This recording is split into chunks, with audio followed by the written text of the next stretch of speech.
以色列人得到了生存的保障，巴勒斯坦人的生存谁来关心？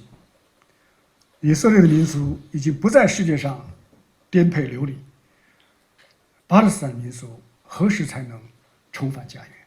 这个世界存在各种不公，而对巴勒斯坦的不公已经延宕了大半个世纪，承接了几代人的痛苦，不能再继续下去了。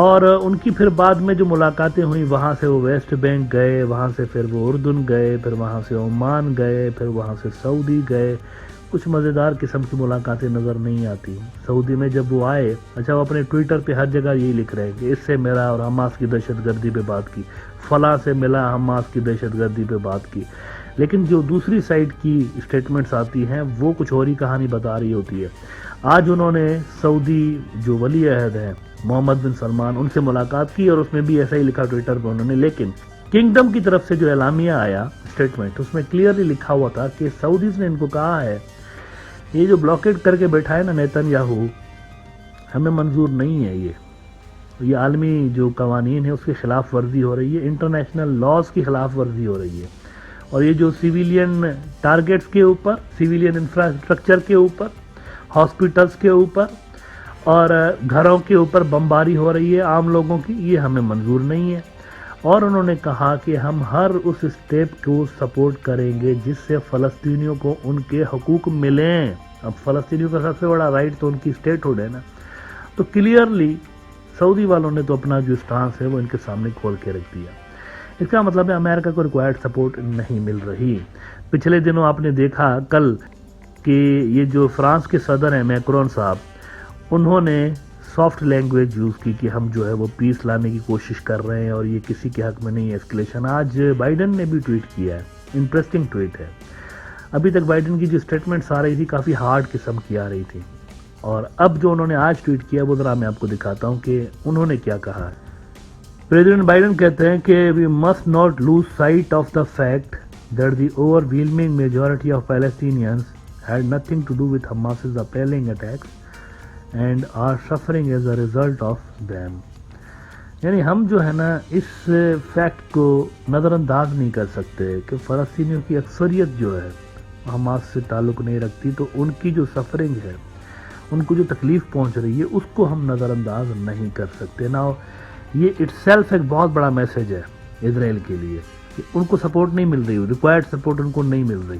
ان کے جو انفلوئنسرز میں دیکھ رہا ہوں، ان کو بھی دیکھ رہا ہوں، چلا رہے ہیں ہمیں سپورٹ دیں، ہماری سپورٹ کریں. ہم جو ہے نا، ہمیں کیوں آپ اس طریقے سے ہمیں جو ہم مانگتے ہیں دے دیں اور ہمیں غزہ کو خالی کرنے دیں، یہ کرنے دیں، وہ کرنے دیں. لیکن وہاں سے جو سگنلنگ آ رہی ہے وہ کچھ اچھی نظر نہیں آ رہی اسرائیل کے لیے. نہ وہاں سے یورپ سے کچھ خاطر خواہ ان کو سپورٹ مل رہی ہے. کم سے کم جو پبلک لیول پر ہمیں نظر آ رہا ہے وہ تو یہی نظر آ رہا ہے. جو اسٹیٹمنٹس دے رہے ہیں، میکرون نے جو دیا وہ بھی اس طرح کا تھا ڈی ایسکلیشن والا، جو آج بائیڈن نے دیا ہے وہ بھی اسی طرح کا ہے.